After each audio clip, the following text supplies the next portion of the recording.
I know you're going, what the hell is happening with this title? Just wanted to give a big shout out to nice guy who wrote Land of the Losers, the tale of simpery to success with women. I'm not a big book guy, but I couldn't put it down when I read it. Check that out in the description if you would be curious to find out which country women give men Valentine's Day gifts in instead of the other way around. But onto this video. I'm going to make it a short one. I did a video this morning about a 10-year-old girl who made a false allegation. And as a result of her making that false allegation against a man and saying that he touched her down there when he didn't, the parents of this 10-year-old took it upon themselves to enact vigilante justice upon this particular individual who was innocent as a result of the unspeakable acts performed against this alleged perpetrator who wasn't actually guilty of anything. He passed away. And that was as a direct result of what was done by the parents of this 10-year-old. Now, I wouldn't be surprised if the mother of this child, and look, I could be wrong. Maybe I'm being too harsh. But I've seen this kind of stuff enough times to see this kind of pattern. And I wouldn't at all be surprised if there had been instances of her own mother saying that the father did things that he hadn't done to family and friends, both to wind him up and to see his reaction and also to get sympathy and to get people to side with her, whether that be family and friends. It's pure speculation. I could be wrong, and I hope I am.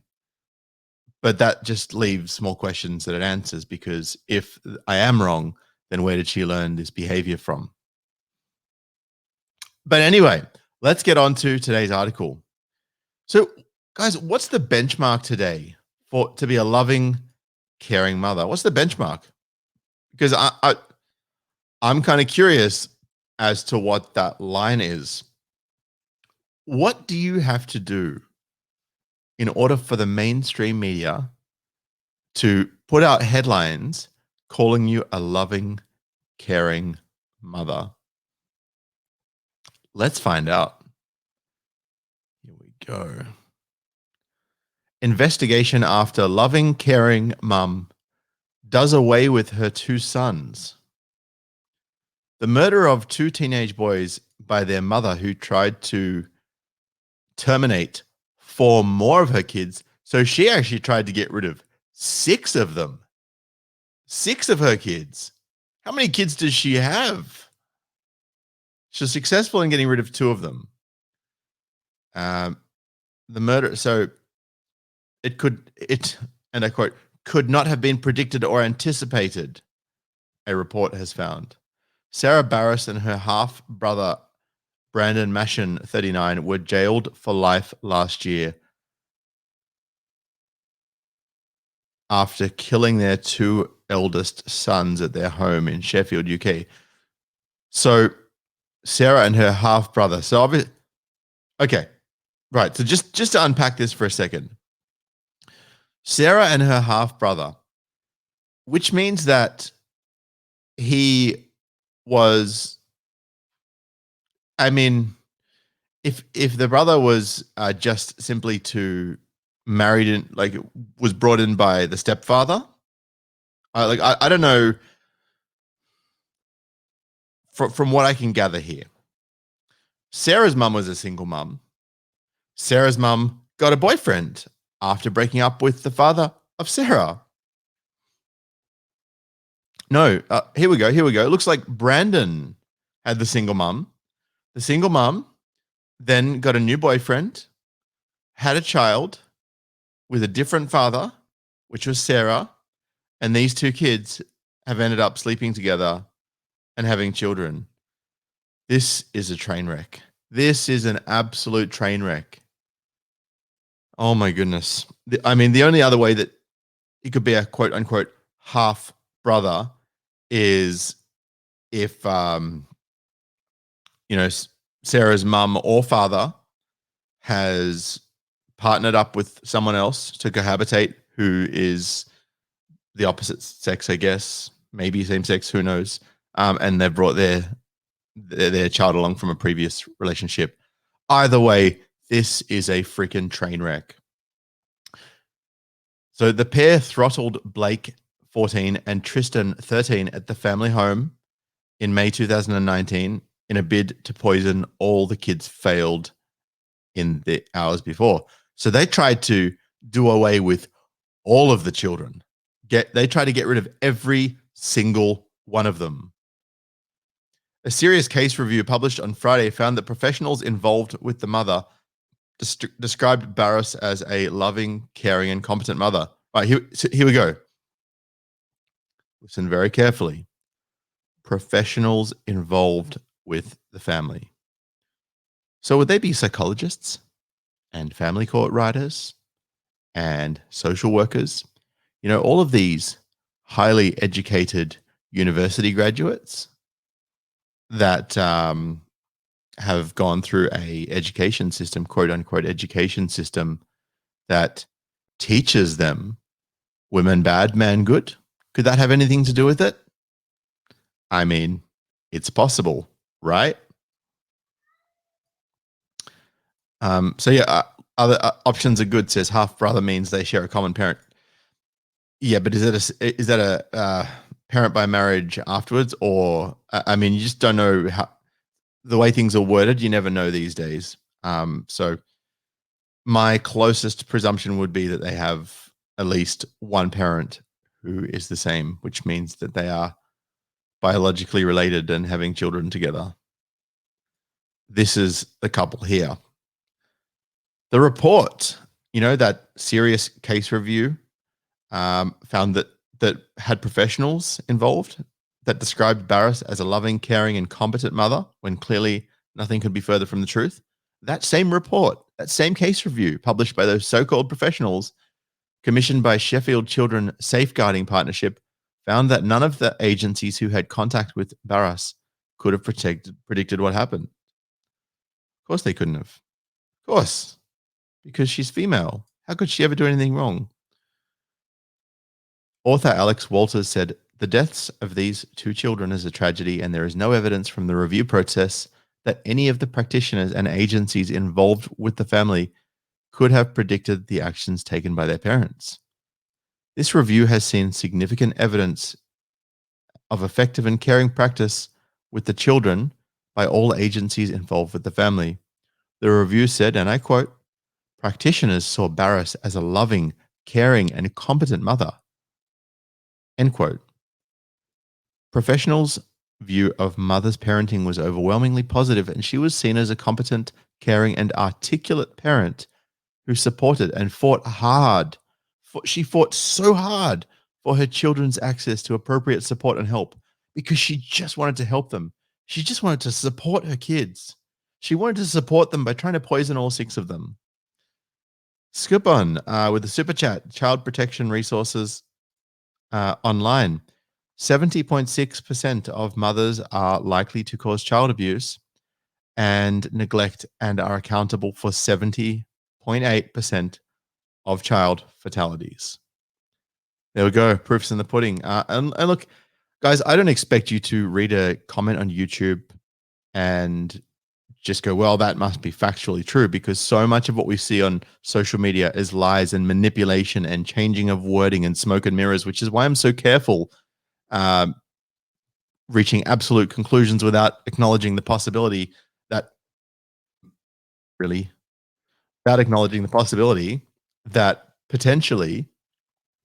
there could be more to the story. This is why I'm so careful these days, because, you know, I don't like to speak in absolutes if there's possibilities. And I'm not saying that I'm perfect, and I know that I sometimes do make presumptions which maybe aren't completely correct, and you know, I'm happy to always acknowledge when I'm wrong when that happens.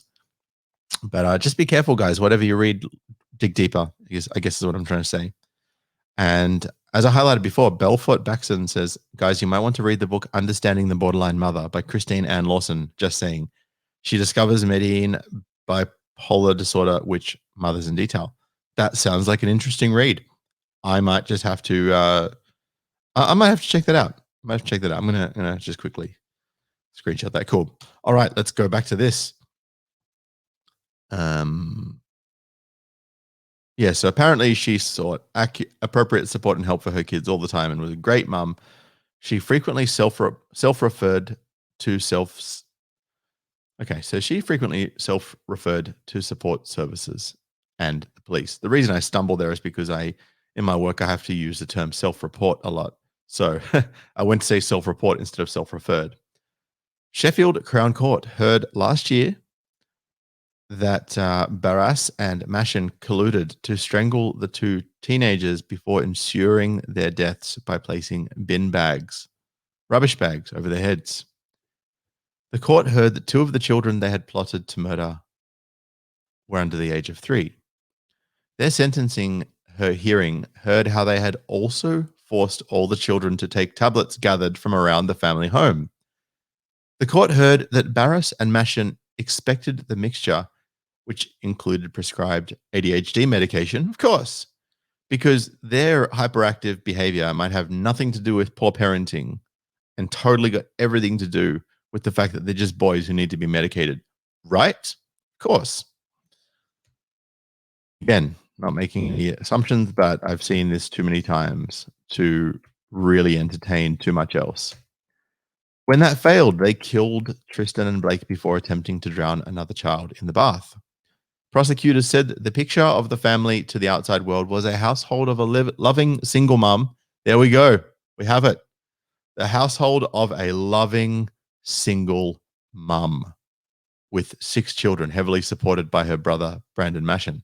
Okay, here's the full picture. So she's a single mum. I knew it. When I heard about the brother, I was surprised. I got to be honest with you. But it's basically a single mother who is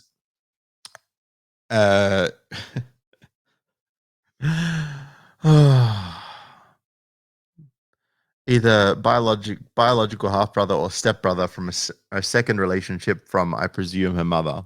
I presume could be the dad, but I'm pretty closely presuming the mother was helping this single mum with 6 kids. Like every time I think I'm going to get proven wrong, every time I think it's a 2-parent family, there it is, single mother. This is why you do not date single mothers. This is why you do not allow your 6 children to live with a single mum if you've had that many kids with them. But I mean, then again, that would require probably, I'm going to go on a limb here, it's probably 6 different fathers to then take the kids off her hand. And obviously she's a pro at making sure that she keeps custody. It's like, why would you even bother keeping custody if you didn't want them around? Right? This is just typical narcissism. Typical narcissism wanting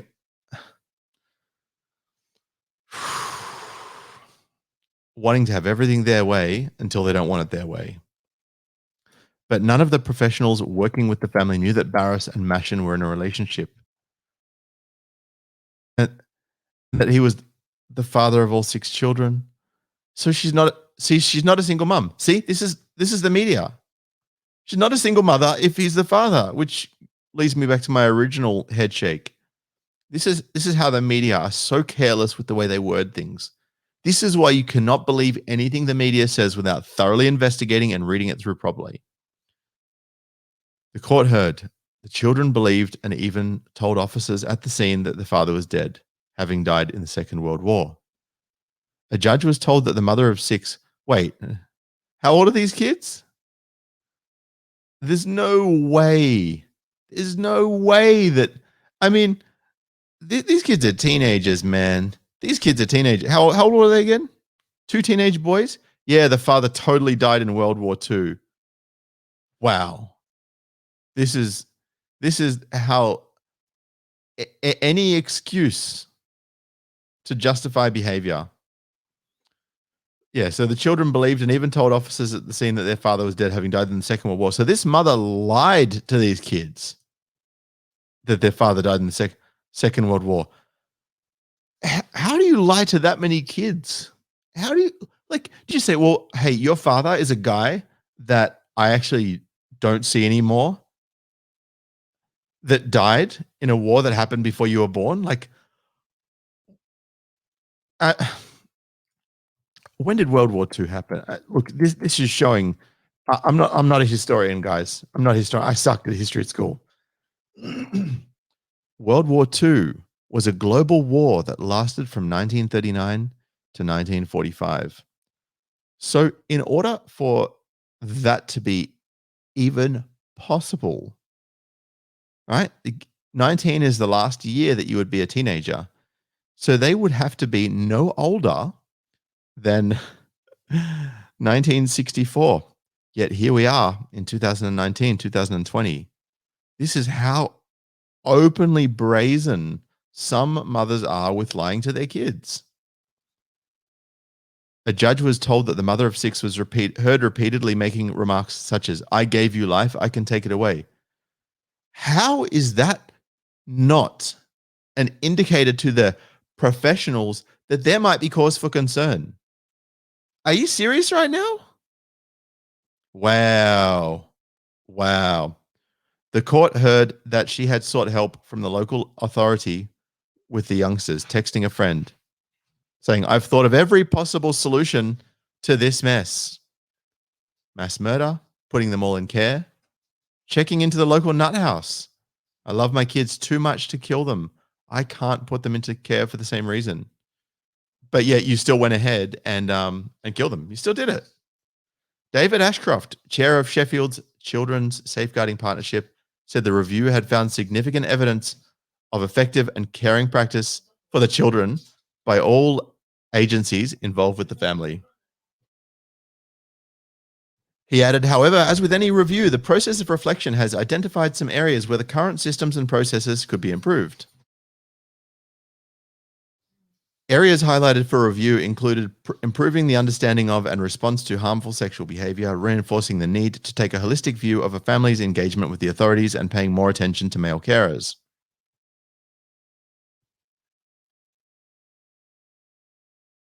I got a super chat here saying, "Sid, please check my DM." Thanks. I will do that. Successful endeavors. And I've also got one from Shiny Bazaar says, "Love you, no homo. When's the next Giants of MGTOW online meeting?" I will do my best to get something together very shortly. I know that I have been wanting to get something like that again together soon. Hopefully I'll be able to get enough people on board. Obviously there's a few people doing their own thing now. I don't want to kind of step on that, but certainly if I can bring benefit by getting people together again in a group that at all at a mutually convenient time, because I'm working a lot of night shifts, doing 12-hour shifts. So it's very, very difficult for things to line up, but I will see what I can do. Anyway, guys, I'm going to leave it at that. Please let me know in the comments. Please keep it respectful so that this channel doesn't get flagged any more than it already has been. And we will see what happens from here. But yeah, please leave a comment.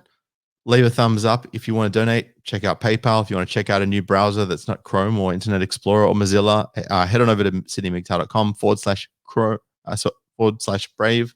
Check that out. It's just like Google Chrome, but it uses a more secure framework. And yeah, check out Land of the Losers in the description below. The Tale of Simp to Successful with Women. And there's a discount code there for us also. Anyway, guys, thank you very much. I will catch you in the next video. Peace.